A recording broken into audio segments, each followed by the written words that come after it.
Bonjour à toutes, bonjour à tous, bienvenue dans cette nouvelle vidéo. Dans cette nouvelle vidéo, nous allons calculer les réactions aux nœuds 1 et 5. Grâce aux conditions limites, nous savons que les réactions aux nœuds 1 et nœud 5 ne sont pas nulles. Du coup, nous allons les déterminer. Alors, dans la vidéo précédente, nous avons déterminé les déplacements globaux aux nœuds 2, 3 et 4. Ici, dans cette nouvelle vidéo, nous allons calculer les réactions aux nœuds 1 et 5. Ici, pour calculer les réactions aux nœuds 1 et 5, nous prenons cette équation ici, c'est-à-dire KG fois Q est égal à F. Ici, comme j'ai dit, pour calculer les déplacements ou les réactions, on peut complètement développer, c'est-à-dire qu'on peut développer le système. On aura 10 équations, 10 inconnues, mais ça va donner quelque chose de très long à calculer. Du coup ici, on va directement simplifier grâce aux conditions limites.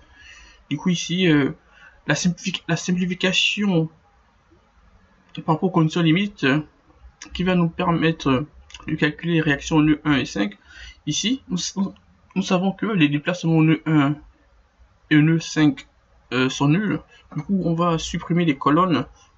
Ici, les colonnes, d'abord, les colonnes du nœud 1 et les colonnes du nœud 5. Du coup, on supprime les deux premières colonnes, U1 et V1, on supprime. On supprime aussi les deux colonnes des nœuds, les colonnes du nœud 5, c'est-à-dire U5 et V5. Après ici, on peut supprimer U1, V1, U5 et V5.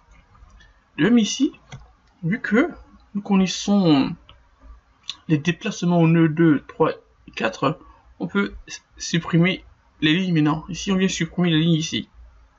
On supprime la ligne de U2, le V2, le U3, le V3, le U4 et V4, vu que nous connaissons les déplacements de ces nœuds. Ici, on va pas supprimer les lignes ici des nœuds 1 et 5. On va les garder. C'est pourquoi ici, vous avez cette zone et cette zone ici. On n'a pas supprimé. C'est vrai que nous avons supprimé U1 et V1 et U5 et V5, mais nous n'avons pas supprimé les lignes ici. On a juste supprimé les lignes des nœuds des déplacements que nous avons calculés dans la vidéo précédente. Ici, on va regarder cette zone et cette zone. Ici, c'est la simplification. Cette simplification, vous pouvez l'appliquer pour d'autres types de systèmes. Mais si vous trouvez que la simplification est un peu compliquée, vous pouvez développer complètement la matrice. C'est que vous prenez chaque ligne de la matrice, vous multipliez par cette colonne des déplacements, qui vous égalez chaque ligne par cette colonne ici, et ça va faire quelque chose de plus compliqué. Bon, pas plus compliqué, mais quelque chose de grand. C'est que vous aurez plusieurs lignes et plusieurs colonnes, hein, quelque chose de un peu plus complexe. Mais ici, grâce à la simplification, avec des conditions limites, on aboutit à quelque chose de plus simple. Du coup, après cette simplification, on peut réécrire cette équation. On va réécrire cette équation. Du coup, si on réécrit cette équation, on aboutit à quelque chose comme ça. Quelque chose de plus simple, avec beaucoup de zéros. Du coup, ça nous simplifie le calcul. Vu que dans la vidéo précédente, on a calculé les déplacements globaux, c'est-à-dire U1, V2, U3, V3 et U4, V5 et U4, V4. Ainsi, c'est les déplacements que nous avons calculés dans la vidéo précédente. Ici, nous cherchons les réactions aux nœuds 1 et 5. Du coup, ici, on connaît les déplacements globaux.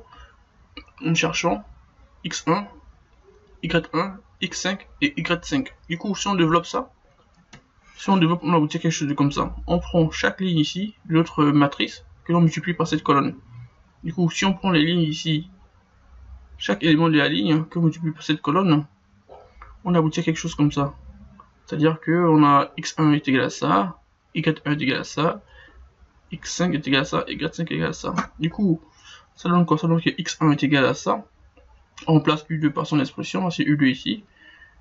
Dans ça fois ça fait 0, vu que dans la ligne, nous avons 0 ici, 0, 0, 0, 0. Même ici, on calcule X5. Donc on laissons U4, V2 et U2, du coup on peut déterminer X5, du coup on détermine X5 ici. Ici on peut déterminer Y5, on connaît V2, on connaît U2.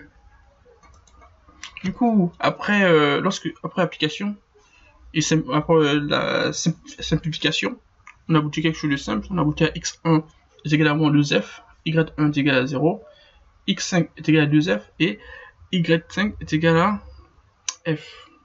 Ici, on aboutit à quelque chose de simple.